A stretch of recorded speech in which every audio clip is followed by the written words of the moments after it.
भारतीय न्याय संहिता का ये चैप्टर 3 है। 2 चैप्टर हम पहले देख चुके हैं, ये वीडियो 3rd है। तो इसमें साधारण अपवाद बताए गए हैं, जो साधारण अपराध हैं। तो विधि के द्वारा कोई भी रूल है हमारे, जैसे कि रूल दिया हुआ है, कुछ भी जो रूल दिया हुआ है उसमें ये बता रखा है कि विधि के द्वारा मतलब कि लॉ के द्वारा तथ्य की मूल किस कारण से तथ्य बना हुआ है या उसका किस तरीके से विश्वास किया जाता है, मतलब जो भी फैक्ट है उसका व्यक्ति के द्वारा किस तरीके से विश्वास किया जाता है। जैसे कि कोई बात अपराध नहीं है जो किसी ऐसे व्यक्ति के द्वारा की जाए जो उसे करने के लिए विधि द्वारा आबद्ध हो या तथ्य की भूल के कारण, न कि विधि के भूल के कारण। तो उसे करने के लिए विधि द्वारा, जैसे कि कोई पुलिस है, पुलिस को पावर दे रखा है कि वो अपराधियों को पकड़ेगी। तो पुलिस जब अपराधियों को पकड़ती है तो उसको यहाँ पर अपराध नहीं माना जाएगा। या कोई भी, जैसे कि बॉर्डर पर BSF फोर्स है, वो अगर वहाँ पर अपराधियों को मारती है तो उनको दंड नहीं दिया जाएगा, क्योंकि उसको या उनको लॉ के द्वारा परमिशन दी गई है कि वो ऐसा काम कर सकते हैं। तो ये अपवाद में आते हैं कि कौन कौन सी सिचुएशन है जहाँ पर उसको अपराध की श्रेणी में हम नहीं मानेंगे। ठीक है। दूसरा है, जैसे कि विधि के समादेशों के अनुवर्तन में अपने वरिष्ठ ऑफिसर के आदेश से एक सैनिक का भीड़ पर गोली चलाता है तो कै ने कोई अपराध नहीं किया। जैसे कि क्या होता है, कै एक व्यक्ति है, लॉ में लिखा हुआ है कि ऑफिसर जब आपको आदेश देगा, जैसे कि जो डिफेंस का लॉ है उसमें लिखा हुआ है कि ऑफिसर ने अगर आपको आदेश दिया भीड़ पे गोली चलाने का तो आपको गोली चलाना है। तो यहाँ पर उस व्यक्ति को अपराधी नहीं माना जाएगा, क्योंकि विधि के द्वारा उसको वरिष्ठ ऑफिसर का आदेश पालन करने का सैनिक को हुक्म मिला हुआ है, तो इसको अपराध हम नहीं मानेंगे। दूसरा हम देखें, जैसे कि यहाँ पर दिया हुआ है कि न्यायालय का ऑफिसर क्या है, मतलब न्यायालय का ऑफिसर है क्या, वो मैं को गिरफ्तार करने के लिए उस न्यायालय के द्वारा आदिष्ट किए जाने पर या जांच के पश्चात या विश्वास करने के लिए कि यह मैं है या यह को गिरफ्तार कर लेता है, तो कहने कोई अपराध नहीं किया है। ठीक है। तो देख लीजिए, जैसे कि कोर्ट ने आदेश दिया है कै को कि आपको मैं को गिरफ्तार करना है। अब जब उसने जांच पड़ताल की तो कै ने पता किया कि मैं जो है वो एक्चुअली मैं नहीं है, यह है, और वो यह को गिरफ्तार कर लेता है। तो यहाँ पर कै को अपराधी नहीं माना जाएगा, क्योंकि कै को कोर्ट ने आदेश दिया था कि वो मैं को गिरफ्तार करे। कोई बात जो है वो अपराध नहीं मानी जाएगी जो न्यायिक कार्य करते हुए न्यायाधीश के द्वारा ऐसी किसी शक्ति के प्रयोग में की जाती है जिसके बारे में उसे विश्वास है कि उसे विधि द्वारा दी गई है। जैसे कि सुप्रीम कोर्ट का जो जज है उसको कोई शक्ति गवर्नमेंट के लॉ के द्वारा दी गई है, तो उसके हिसाब से वो क्या करेगा, उस शक्ति का प्रयोग करके किसी को दंड दे सकता है, तो वो यहाँ पर अपराध की श्रेणी में नहीं आएगा। कोई बात जो न्यायालय के निर्णय आदेश के अनुसरण में की जाए उसके द्वारा प्रदत्त हो, अपराध नहीं माना जाएगा। कि न्यायालय ने उस बात को करने के लिए बोला है तो उसको अपराध यहाँ पर नहीं माना जाएगा। उस न्यायालय के ऐसे निर्णय या आदेश देने की अधिकारिता नहीं रही हो, परंतु वह जब तक कि कार्य करने वाला व्यक्ति सद्भावपूर्ण विश्वास करता है कि वो न्यायालय की अधिकारिता है तो वो न्यायालय के आदेश का पालन करेगा। या विधि द्वारा न्यायालय के तथ्य की भूल से आने की विधि द्वारा जैसे न्यायमुक्त होने का विश्वास है कोई व्यक्ति को, कोई अपराध तब नहीं माना जाएगा ऐसे व्यक्ति को द्वारा की जाए जो उसे करने के लिए विधि द्वारा न्यायोचित है, न कि विधि की भूल के कारण। तो यहाँ पर अगर गवर्नमेंट ने कि लॉ ने कहा है कि वो काम करना है तो वो उस अपराधी हम नहीं मानेंगे। जैसे कि क्या होता है कि कै जो है वो यह को ऐसा कार्य करते हुए देख लेता है, जैसे कि कै को हत्या प्रतीत होती है, मतलब यह ने कोई ऐसा कार्य किया है कि कै उस यह को देख लेता है कि यह ने कोई हत्या की है या हत्या जैसा उसको प्रतीत हो रहा है। तो कै क्या करेगा, सद्भाव पूर्वक काम में लाए जाने वाले अपने श्रेष्ठ निर्णय के अनुसार उस व्यक्ति के प्रयोग में लाते हुए जो विधि ने हत्याकारिता को उस कार्य में पकड़ने के लिए समस्त व्यक्तियों को दे रखी है, तो यह को उचित प्राधिकारियों के समक्ष ले जाने के लिए यह को यहाँ पर अभिग्रहित करता है। तो कै ने कोई अपराध नहीं किया, चाहे उसके पश्चात असल बात यह निकले कि वह यह जो है आत्म प्रतिरक्षा में कार्य कर रहा है, लेकिन अगर यह को कै पकड़ लेता है तो उसको अपराधी नहीं माना जाएगा। कोई बात अपराधी तब तक नहीं है जब जो दुर्घटना या दुर्भाग्य से या किसी आपराधिक आशय या ज्ञान के बिना विधिपूर्ण प्रकार से या विधिपूर्ण साधनों के द्वारा उचित सतर्कता और सावधानी के साथ विधिपूर्ण करने में की जाती है या हो जाती है। यानी विधिपूर्ण कोई कार्य कर रहे हैं, उसमें कोई अगर दुर्घटना हो जाती है, लॉ के हिसाब से कार्य कर रहे हैं, उसमें कोई दुर्घटना हो जाती है तो उसको अपराध यहाँ पर नहीं माना जाता है। जैसे कि कुल्हाड़ी से कोई व्यक्ति है वो काम कर रहा है, कुल्हाड़ी का फल उसमें निकल करके उछड़ जाता है और निकट खड़ा हुआ व्यक्ति है उससे मर जाता है। तो यहाँ पर यदि कै की ओर से उचित सावधानी का कोई अभाव नहीं था तो उसका कार्य माफ़ी योग्य है, उसको यहाँ पर अपराध नहीं माना जाएगा। जैसे कि कै है कुल्हाड़ी से काम कर रहा है, कुल्हाड़ी से काम करते हुए फल निकल करके क्या हो गया, किसी व्यक्ति के माथे में पड़ गया, व्यक्ति मारा जाता है। जबकि कै ने यहाँ पर कोई भी सावधानी में कोई गुंजाइश नहीं हो, उसका प्रॉपर तरीके से चेक किया था कुल्हाड़ी को यूज करने से पहले, फिर भी उसके साथ में ऐसा हो जाता है तो वो कै को माफ़ किया जा सकता है, उसको अपराधी यहाँ पर नहीं माना जाएगा। कार्य जिसके अपहानि कारित होना संभव है किंतु जो आपराधिक या आशय के बिना या अन्य अपहानि के निवारण के लिए किया जाता है, तो उसके हिसाब से हम देखें, कोई बात केवल इस कारण अपराध नहीं है कि यह जानते हुए की गई है कि उससे अपहानि होना संभव है। यदि वह अपहानि कारित करने के लिए किसी आपराधिक आशय के बिना या व्यक्ति या संपत्ति को अन्य अपहानि का निवारण या परिवर्जन करने के प्रयोग से की गई है। जैसे कि ऐसे मामले में यह तथ्य का प्रश्न है कि जिस अपहानि का निवारण या परिवर्जन किया जाना है, क्या वह ऐसी प्रकृति की इतनी आसन्न थी कि यह कार्य जिससे यह जानते हुए उसने अपहानि करना संभव है, करने की जोखिम उठाना न्यायमुक्त या माफ़ी योग्य माना जाएगा। जैसे कि उदाहरण से हम समझें, कै जो कि एक वाष्प जलयान का कप्तान है, किसका कप्तान है, कै जो है यहाँ पर वाष्प जलयान का कप्तान है। अब कै कप्तान है, अचानक अपने किसी कसूर या अपेक्षा के बिना अपने आप को ऐसी स्थिति में पाता है, यदि उसने जलयान का मार्ग नहीं बदला तो इससे पूर्व ही वह अपने जलयान को रोक सके, वह 20 और 30 यात्रियों से भरी नाव कै को टकरा करके डुबा देगा। मतलब कै है वो नाव चला रहा है, उसने ये सोचा कि अगर इसको मार्ग में नहीं बदला या जलयान का अगर मैं मार्ग नहीं बदलता हूँ तो ये कै से जा कर के टकरा करके ये मेरी जो नाव है वो 20-30 लोगों को मार देगी, और अपना मार्ग बदलने से उसे केवल 2 यात्रियों वाली नाव जो है कै को डुबाने का जोखिम उठानी पड़ेगी। मतलब या तो वो कै है और एक तरफ कै की नाव है जिसमें 20-30 लोग हैं, एक तरफ कै की नाव है जिसमें 2 ही लोग हैं। अगर ये मार्ग नहीं बदलता है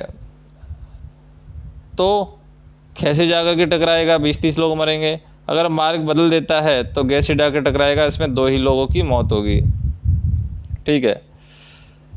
तो इससे संभवतः बचा करके निकल जाए, या हो सकता है कि वो 2 लोग भी ना मरे और हो सकता है संभवतः बचा करके निकल जाए। यहाँ यदि कै नाव है कै को डुबाने के आशय के बिना कै के यात्रियों के संकट का परिवर्तन करने के प्रयोजन से सद्भावनापूर्ण अपने मार्ग बदल लेता है, यद्यपि यह नाग कै को किसी कार्य के द्वारा टकरा कर डुबा देता है जिससे ऐसे परिणाम उत्पन्न होना संभव हो सकता है, तथापि तथ्य यह पाया गया कि संकट जिसे परिवर्जित करने का उनका आशय था ऐसा था जिसमें नाव कै को डुबाने की जोखिम उठाना माफ़ी योग्य है, तो यह किसी अपराधी का दोषी नहीं माना जाएगा, उसको अपराधी यहाँ पर नहीं माना जाएगा। और 7 वर्ष से कम आयु के शिशुओं का कार्य भी यहाँ पर दिया हुआ है। जैसे कि एक और एग्जाम्पल हम समझ लेते हैं कि कै है, वो कै एक बड़े अग्निकांड के समय आग को फैलाने से रोकने के लिए घरों को गिरा देता है। कै जो है बड़ा आग जल रही है तो वो घरों को गिरा देता है। तो वह इस कार्यों को मानव जीवन या संपत्ति को बचाने के आशय से सद्भावनापूर्ण करता है, यहाँ यदि यह पाया जाता है कि निवारण की जाने वाली अपहानि इस प्रकृति की इतनी आसन थी कि कै का कार्य माफ़ी योग्य है, तो उसे अपराधी या दोषी यहीं नहीं माना जाएगा। कोई बात अपराध नहीं है जो 7 वर्ष से कम आयु के शिशु के द्वारा की जाती है। अगर 7 साल से कम आयु के बच्चे के द्वारा कोई भी कार्य इस तरीके का किया जाता है तो उसको अपराध नहीं माना जाएगा। और 7 वर्ष से ऊपर किंतु 12 वर्ष से कम आयु के अपरिपक्व समझ के शिशु का कार्य में बताया गया है, कोई बात अपराध नहीं मानी जाएगी अगर किसी की उम्र 7 वर्ष से ऊपर है और 12 वर्ष से कम आयु के शिशु द्वारा की जाती है, जिसकी समझ इतनी परिपक्व नहीं हुई है कि वह उस अवसर पर अपने आचरण की प्रकृति और परिणामों का निर्णय कर सके कि वो जो आचरण कर रहा है उसकी प्रकृति क्या रहेगी, उसके परिणाम क्या रहेंगे। तो 7 साल से 12 साल तक का भी कोई काम कर रहा है तो उसको भी यहाँ पर माफ़ी दी गई है, उसको अपराध नहीं माना जाएगा। मानसिक रोगी वाला व्यक्ति है, वो कार्य करता है तो उसको अपराध नहीं माना जाएगा। तो कोई बात अपराध नहीं है जो ऐसे व्यक्ति के द्वारा की जाती है जिसे करते समय मानसिक रुग्णता के कारण उस कार्य की प्रकृति या जो कुछ वह कर रहा है वह दोषपूर्ण या विधि के प्रतिकूल है, यह जानने में अगर वो असमर्थ है उसको भी यहाँ पर अपराधी नहीं माना जाएगा। ऐसे व्यक्ति का कार्य जो अपनी इच्छा के विरुद्ध ममता में होने के कारण निर्णय पर पहुंचने में असमर्थ हो, जैसे कि कोई बात अपराध नहीं है जो ऐसे व्यक्ति के द्वारा की जाती है जो उसे करते समय ममता के कारण उस कार्य की प्रकृति या जो कुछ वह कर रहा है वह दोषपूर्ण या विधि के प्रतिकूल है, उसको जानने में अगर वो असमर्थ है, परंतु यह तब तक वह चीज़ जिससे कि उसकी ममता हुई है उसको अपने ज्ञान के बिना इच्छा के विरुद्ध अगर करता है तो वो भी अपराध नहीं माना जाएगा। किसी व्यक्ति के द्वारा जो माता में है या ममता में है किया गया अपराध, इसमें विशेष आशय या ज्ञान का होना अपेक्षित है, जैसे कि उन दशाओं में जहाँ कोई किया गया कार्य अपराध नहीं होता है जबकि कि वह विशिष्ट ज्ञान या आशय से नहीं किया गया हो।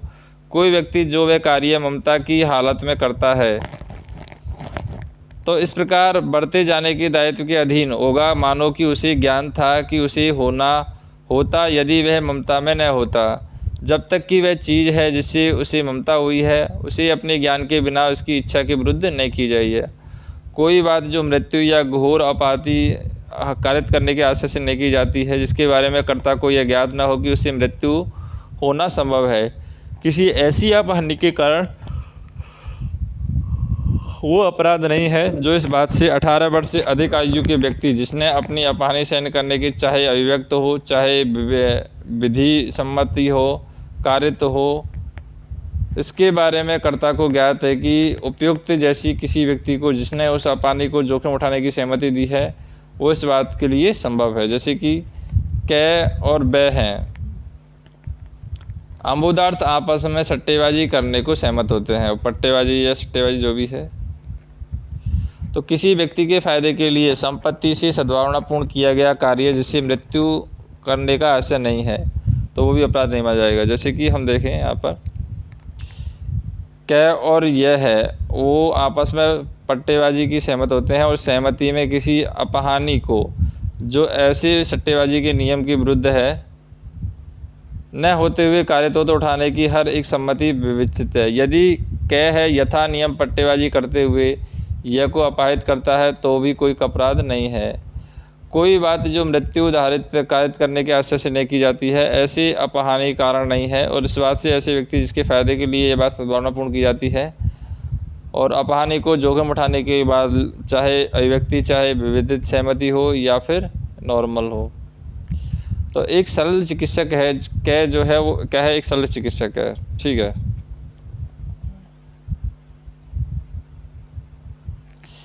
क्या यहाँ पर सरल चिकित्सक है ये जानते हुए कि वह विशेष शस्त्र कर्म से यह जो कि वेदनापूर्ण व्याधि से ग्रस्त है मृत्यु होने की संभावना है, किंतु वह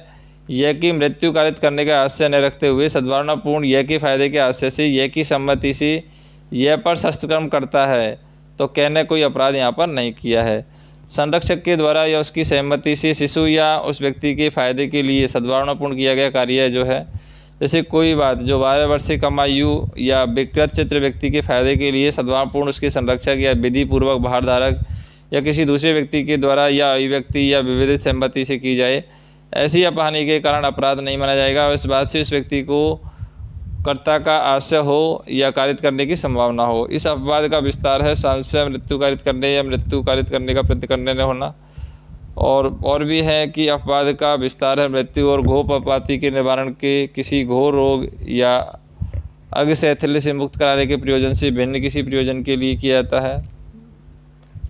जैसे क्या है, सद्भावनापूर्ण अपने शिशु के फायदे के लिए अपने शिशु की सहमति के बिना उसकी संभाव्य जानते हुए शस्त्र कर्म से उस शिशु की मृत्यु कारित होती होगी, न कि इस आशय से कि शिशु की मृत्यु कारित कर दे। शल्य चिकित्सा द्वारा पथरी निकालने के लिए अपने शिशु को शल्य क्रिया करवाते हैं। कह का उद्देश्य शिशु को रोगमुक्त करना है, इसलिए वह अपराध की श्रेणी में नहीं आएगा। सहमति जिसके संबंध में यह ज्ञात हो कि यह ज्ञान और भ्रम के अधीन दी गई है, जैसे कि कोई सहमति ऐसी सहमति नहीं जैसे कि सहमति की किसी धारा से असंगत हो। यदि वह सहमति किसी व्यक्ति ने क्षति के वैसे अधीन या तथ्य के किसी भ्रम के अधीन दी है, यदि कार्य करने वाला व्यक्ति यह जानता है या उसके पास विश्वास करने का कारण है कि ऐसे भय या भ्रम के परिणाम स्वरूप यह सहमति दी गई है,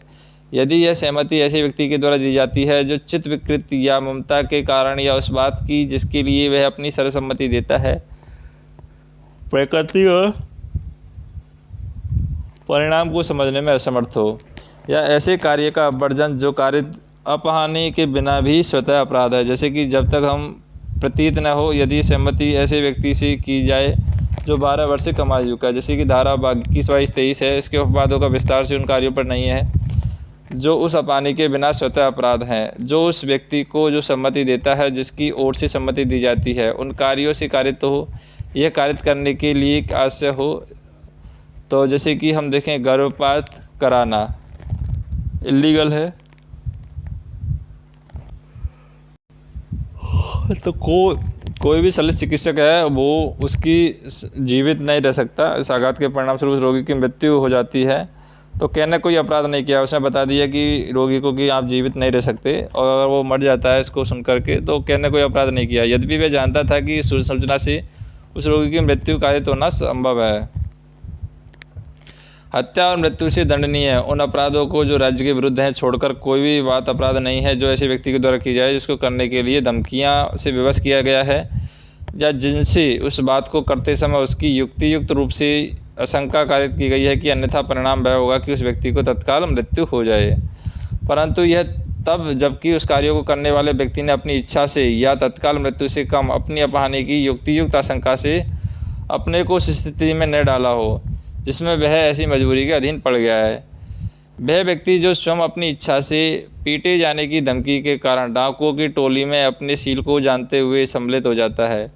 और उस आधार पर ही इस अपवाद का फ़ायदा उठाने का अक्सर नहीं कि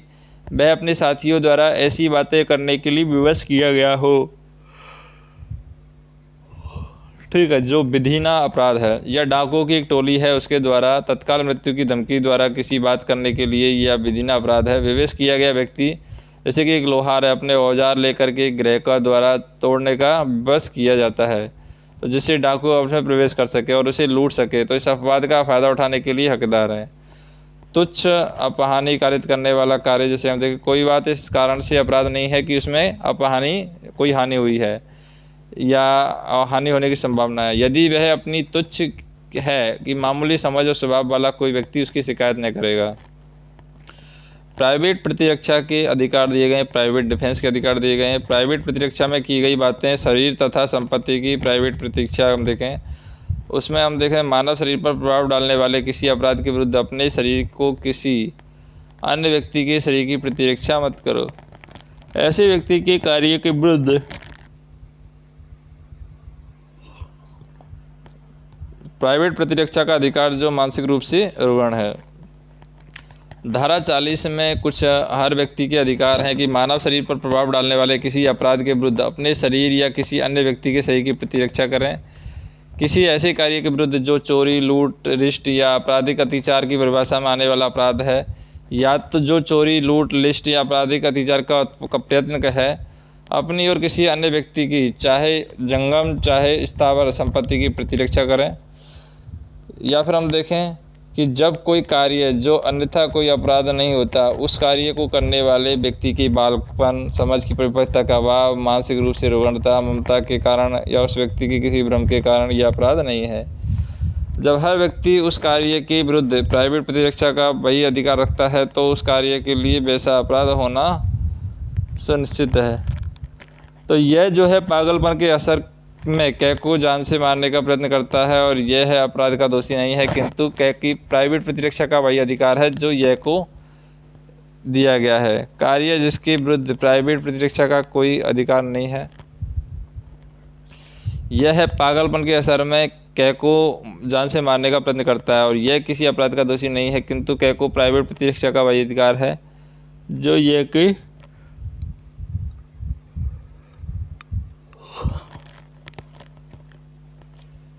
तो कार्य जिसके विरुद्ध प्राइवेट प्रतिरक्षा का कोई अपराधिकार नहीं, तो इस कार्य के लिए प्राइवेट प्रतिरक्षा का कोई अधिकार नहीं है। यदि कोई कार्य है जिससे मृत्यु या घोर आपत्ति का संकट युक्तायुक्त धारण होता है तो वो भी अपराध से होता है। यदि कोई कार्य जिससे मृत्यु या जीवन मरण होता है वो भी यहाँ पर प्राइवेट प्रतिरक्षा का कोई अधिकार नहीं है। उन दशाओं में जिसमें संरक्षा के लिए लोग अधिकारियों की सहायता प्राप्त करने के लिए हैं, प्राइवेट प्रतिरक्षा का कोई अधिकार नहीं है। जिस दशा में प्राइवेट प्रतिरक्षा के अधिकार का विस्तार अपनी अवहानि से अधिक अपहानि करने पर नहीं है, जिससे प्रतिरक्षा के प्रयोजन पर अपनी आवश्यकता हो।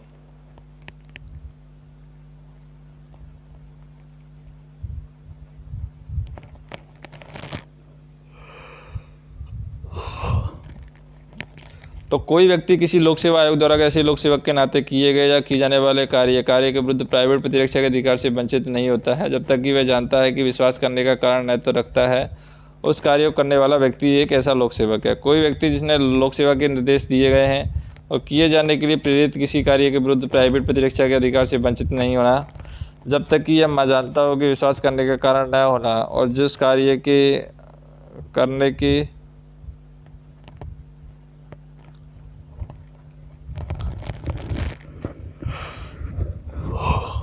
ठीक है, कोई व्यक्ति है किसी लोक सेवा के निर्देश से या फिर किए जाने के प्रेरित किसी कार्य के विरुद्ध प्राइवेट प्रतिरक्षा के अधिकार से वंचित नहीं होता है। वह जानता है कि कारण न रखना उस कार्य को करने वाला व्यक्ति ऐसे निर्देश से पारित कर सकता है। शरीर की प्राइवेट प्रतिरक्षा के अधिकार का विस्तार मृत्यु कारित करने पर कब होता है? जैसे कि शरीर की प्राइवेट प्रतिरक्षा के अधिकार का विस्तार है पूर्ववर्ती अंतिम धारा 37 में हमलावर की स्वेच्छा मृत्यु कारित करने का, कोई अन्य अपहानि कारित करने का नहीं है। यदि वह अपराध जिसके कारण उस अधिकारी के प्रयोग का अवसर हो जाता है तो परिणाम स्वरूप प्रमाणित भ्रांतियां में भी किसी भी शांति का रूप है। जैसे ऐसे ही मामला जिसमें युक्तायुक्त रूप से आशंका शामिल थी, अन्यथा ऐसे हमलों का परिणाम मृत्यु होगा। ऐसा हमला जिसकी युक्तायुक्त से आशंका कारित थी, अन्यथा ऐसे हमले का परिणाम मृत्यु होगा। बलात्संग करने के अभाव में या प्रकृति विरुद्ध कार्य या तृष्णा की वृत्ति के आशय से किया गया हमला, व्याकरण अपहरण करने के आशय से किया गया हमला, तो इस आशय से किया गया हमला किसी व्यक्ति को ऐसी परिस्थिति के प्रतिरोधी बना देता है कि वह उसे छुड़वाने के लिए लोक प्राधिकारियों की सहायता प्राप्त नहीं कर सकेगा। अम्ल फेंकने और देने की कृत्य, अम्ल फेंकने और देने का प्रयास करना जिससे युक्तियुक्त रूप से आशंका कारित हो, ऐसे कृत्य के परिणाम स्वरूप अन्यथा घोर हानि हो सकती है। ठीक है, कई बार अधिकार विस्तार मृत्यु से भिन्न कोई अपहानि हो सकती है, जैसे कि अपराधी पूर्वगामी धारा 38 में प्रमाणित भ्रांतियों में से किसी भ्रांति का नहीं है। शरीर को प्राइवेट प्रतिरक्षा के अधिकार का विस्तार हमलावर की मृत्यु स्वेच्छा कारित करने का हक नहीं होता है, किंतु इस अधिकार का विस्तार धारा 37 में वर्णित निर्वदनों के अध्ययन हमलावर की मृत्यु से होने वाली अपहानि स्वेच्छा कारित करने तक होता है। शरीर की प्राइवेट प्रतिरक्षा का अधिकार उसी क्षण प्रारंभ हो जाता है जब अपराध करने के प्रयत्न या धमकी से शरीर के संकट की युक्तियुक्त आशंका पैदा होती है, चाहे वह अपराध किया न गया हो, लेकिन तब तक बना रहता है जब तक कि शरीर के संकट की ऐसी आशंका बनी रहती है। संपत्ति की प्राइवेट प्रतिरक्षा का अधिकार धारा 37 में वर्णित जो निबंध रखे हैं, यदि यह अपराध किए जाने के प्रयत्न के कारण होता है, जैसे लूट है, रात्रि गृह भेदन है, अग्नि द्वारा रिष्टि जो किसी ऐसे निर्माण या तंबू या जलयान की जाती है कि मानव आवास या संपत्ति की अभिरक्षा के स्थान पर रूप में उपयोग में नहीं लाया जा सकता। चोरी ऐसी परिस्थिति में किया गया जिससे युक्तियुक्त रूप से आशंका पारित की कि यदि प्राइवेट प्रतिरक्षा के ऐसे अधिकार का प्रयोग नहीं किया होता तो परिणाम मृत्यु भी हो सकता था। तो ऐसे अधिकार का विस्तार मृत्यु के भिन्न कोई अपहानि घारित करने का हो, यदि वह अपराध जिसके लिए किए जाने के प्रयत्न में प्राइवेट प्रतिरक्षा के अधिकार का प्रयोग अवसर है, तो ऐसी चोरी या आपराधिक अधिचार जो कि धारा 41 में प्रमाणित भ्रांतियों में से किसी बात का न हो, तो उस अधिकार का विस्तार स्वेच्छा मृत्यु करने का नहीं है। संपत्ति की प्राइवेट प्रतिष्ठा जब प्रारंभ हो जाता है, संपत्ति के संकट की युक्तियुक्त संभव प्रारंभ हो जाती है। संपत्ति की प्राइवेट प्रतिष्ठा का अधिकार चोरी के विरुद्ध अपराधी संपत्ति तक पहुंच से बाहर हो जाने पर या लोक प्राधिकारियों की सहायता के प्राप्त कर सकते हैं। संपत्ति की प्राइवेट प्रतिष्ठा का अधिकार लूट के विरुद्ध अब तक बना रहता है और अपराधी किसी व्यक्ति की मृत्यु या हानि का अवरोध कारित करता है और प्रयत्न करता है कि जब तक तत्काल मृत्यु का ऑर्डर नहीं आता तब तक वेट करता है। संपत्ति के प्राइवेट प्रतिष्ठा का अधिकार राजा गृह वेदन के विरुद्ध तब तक बना रहता है जब तक कि गृह वेदन से आरंभ ना हुआ हो। जिस हमले से मृत्यु की आशंका युक्तियुक्त रूप से पारित हो, तो उसके विरुद्ध प्राइवेट प्रतिरक्षा के अधिकार का प्रयोग करने से उसे प्रतिरक्षक ऐसी स्थिति में हो कि ऐसे निर्दोष व्यक्तियों की अपहानि की जोखिम के बिना वह ऑफिसर या अधिकार का प्रयोग कार्य साधक रूप से करे, तो उसके प्राइवेट प्रतिरक्षा के अधिकार का विस्तार जोखिम उठाने तक है। कै पर एक भीड़ द्वारा आक्रमण होता है जो अपनी हत्या के प्रयास करती है और इस भीड़ पर गोली चलाए बिना प्राइवेट प्रतिरक्षक के अपने अधिकार का प्रयोग कार्य साधक के रूप में नहीं कर सकता है। वह भीड़ में मिले हुए छोटे छोटे शिशुओं की अपहानि करने में जोखिम उठाए बिना गोली नहीं चला सकता। यदि वह इस प्रकार की गोली चलाने से शिशुओं में किसी शिशु की अपहानि करे, तो कै कोई अपराध नहीं माना जाएगा। फिर नेक्स्ट वीडियो में देखेंगे हम दुष्प्रेरण, आपराधिक षड्यंत्र, प्रयास के विषय में, दुष्प्रेरण के विषय में, सब चीज़ हम नेक्स्ट वीडियो में देखेंगे। तो बने रहिए, वीडियो को लाइक कर दीजिए, कमेंट कर दीजिए, चैनल को सब्सक्राइब कर लीजिए। धन्यवाद।